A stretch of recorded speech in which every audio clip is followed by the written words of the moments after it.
All right, so we are going to do section 5.6. This is graphing inequalities in two variables. So far, we have just been solving inequalities. Now we're going to actually graph them on a coordinate plane. So by the end of this video, you should be able to graph linear inequalities on the coordinate plane and solve inequalities by graphing. So here's our method. We're going to talk through this first before we actually do it. So the method is step one, graph the boundary or equation. So we're going to graph the equation using slope-intercept form or another form of your choice. You use a solid line if the inequality is less than or equal to or greater than or equal to. And it's a dashed line when the inequality contains less than or greater than. We'll talk about that more in a second. Your second step, you use a test point to determine which half plane should be shaded. And then step three is shade the half plane that contains the solution. This will all make sense in a second. Whenever you're confused about what to do, refer back to these steps. All right, so example one, we're going to graph each of these inequalities with two variables. So our first inequality, we have y is greater than 1/2 x plus 3. Oops, did not mean to do that. All right, so looking at this first inequality, y is greater than 1/2 x plus 3. I can think of that as being in y equals mx plus b form, slope-intercept form. So as a reminder, this is what we talked about in our last unit, y equals mx plus b, where m is the slope and b is the intercept.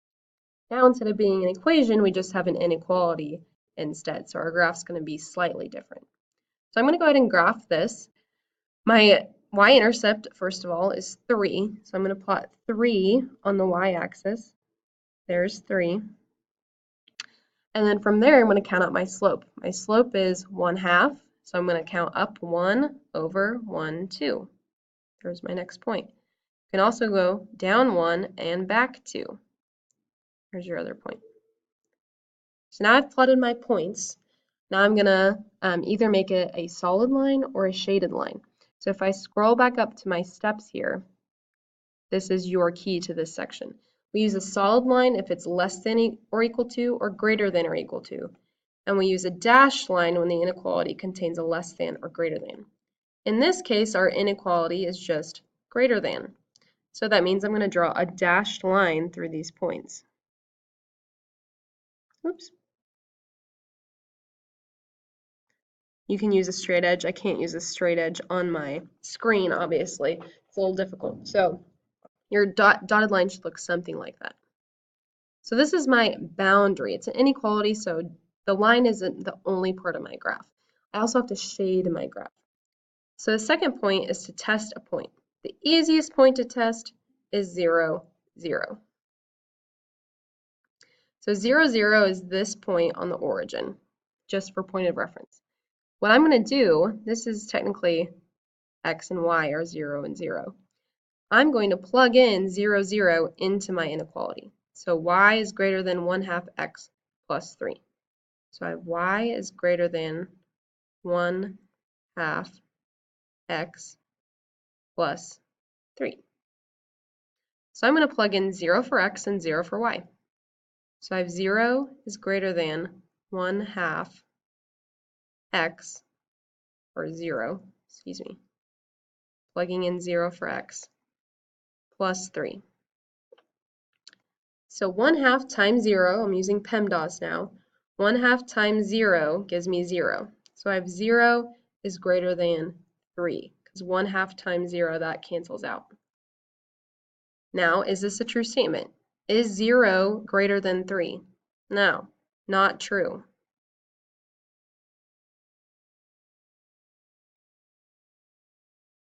When you get an untrue statement, that means you're going to shade the part of the graph that does not include the point 0, 0. So I can either shade above or below this line. 0, 0 is below the line, so I'm going to shade above. You can just draw a bunch of lines, you can color it in all nice and pretty. As long as I know which way that you're shading, I'm cool with that.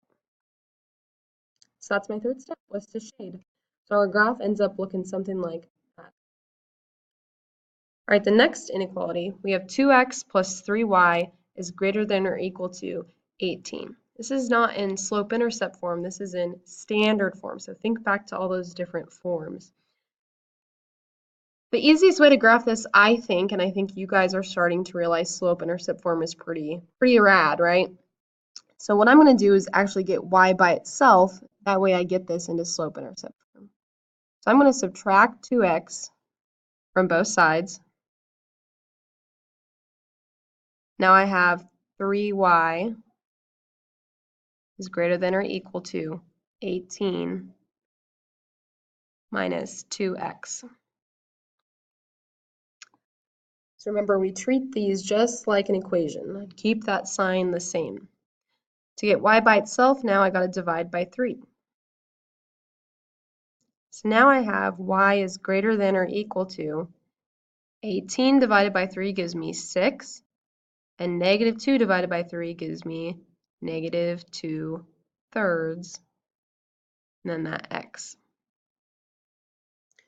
All right, so now I have it in slope-intercept form. Just my x is in a different spot. 6 is my y-intercept, and negative 2/3 is going to be my slope. So my intercept is 6. I count up 6. 1, 2, 3, 4, 5, 6.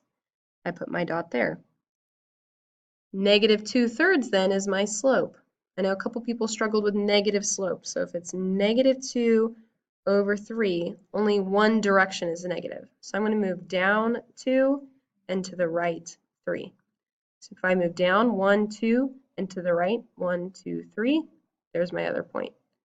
I can also change it to this, move the negative sign. So then I'm moving up 2 and to the left 3. So if I move up 1, 2, and back 1, 2, 3, now I've finished my line. Before I draw my line, I look at what my inequality symbol is. My inequality symbol is greater than or equal to. That means I'm going to have a solid line. So I'm going to draw a solid line through those points. There's my boundary. All right, now I'm going to test a point. Again, I'm going to use 0, 0. That's probably the easiest. You can either plug it in to this slope-intercept form, or you can plug it into the standard form. I like to go back to the original equation, but it's up to you. It doesn't matter. So I have 2x plus 3y is greater than or equal to 18. Right, it was greater than or equal to, right? Yes. So if I plug in 0 for x and y, so 2 times 0 plus 3 times 0 greater than or equal to 18. All right, 2 times 0 is 0. 3 times 0 is 0. So I end up with 0 is greater than or equal to 18. Is this true? No, not true. 0 is not bigger than 18. So since my test point here was 0, 0, I know since it's not true, I shade the part that does not include that 0. So I'm actually going to shade above my boundary, above that line.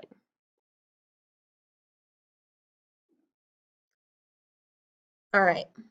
So my next step here is I'm going to start graphing inequalities with one variable. So if you notice here in example A, wow, that was a bad circle. In example A, I have 4x minus 3 is greater than or equal to 17.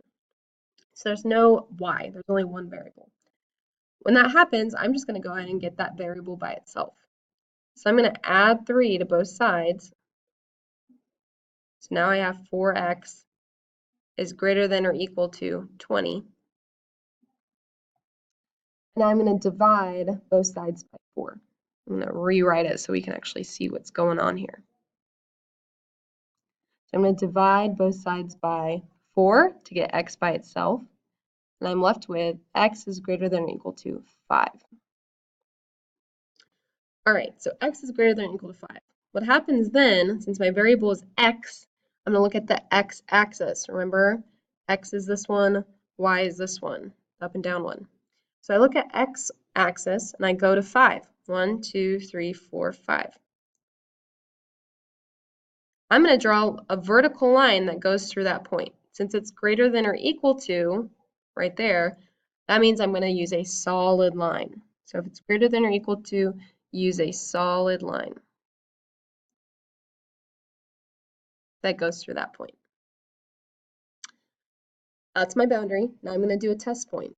So again, I'm going to plug in 0, 0. You'll notice you're only going to plug in the x value on this one, since there's only an x, and that's okay. So I'm going to plug in this time into my answer here, which was x is greater than or equal to 5. So if x is greater than or equal to 5, now I plug in 0 for x. 0 is greater than or equal to 5? Not true. 0 is not bigger than 5. So now I go back to shade. Step 3 is to shade. I look at my graph at 0, 0. That's my point 0, 0. Since it's not true, I shade the part that does not include that test point. And no, you won't always shade the part that does not include 0, 0. That's just how these problems are working out. All right, there's one of our graphs.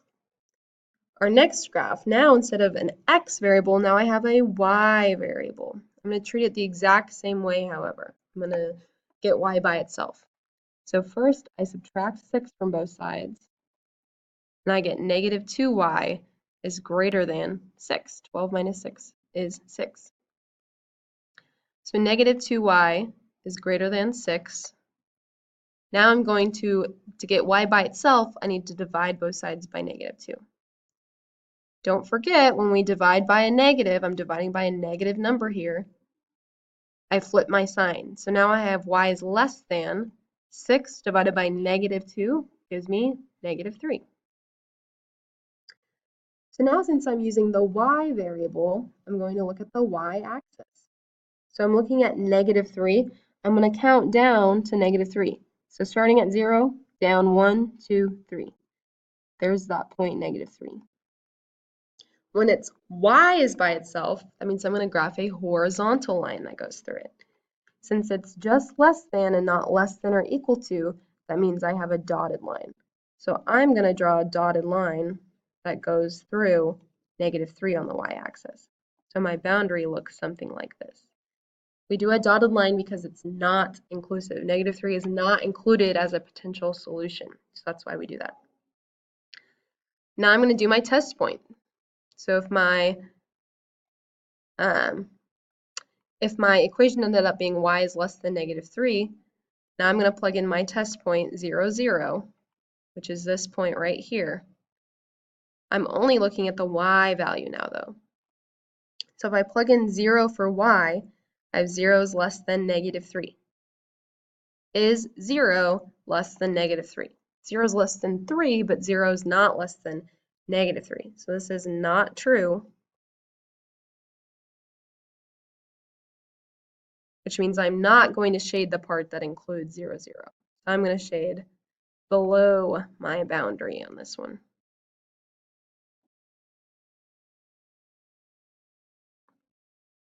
All right. Example 3, we're going to write and solve this inequality. So we are given a problem. It says Neil wants to run a marathon at a pace of at least 6 miles per hour. Write and graph an inequality for the miles y he will run in x hours. We know that 6 miles per hour, per means I'm going to be multiplying. All right, so the variable for hours, he's running in x amount of hours. So I can represent that as 6x. Now I'm comparing this to the miles that he runs, so y is the variable there. So I know that 6x has to be less than or equal to the number of miles he runs. He wants to run at 6 miles an hour or faster. So if I have y is less than or equal to 6x, he wants to run the marathon in less than, sorry about the bell, in less than 6 miles per hour. That's what this inequality means. So if I graph this, I'm going to start at 0 and count up 1, 2, 3, 4, 5, 6, and over 1. There's my slope. And I draw a solid line through those two dots, represent my boundary. That line wasn't very good. All right, well, something like that. We'll talk about shading in class tomorrow.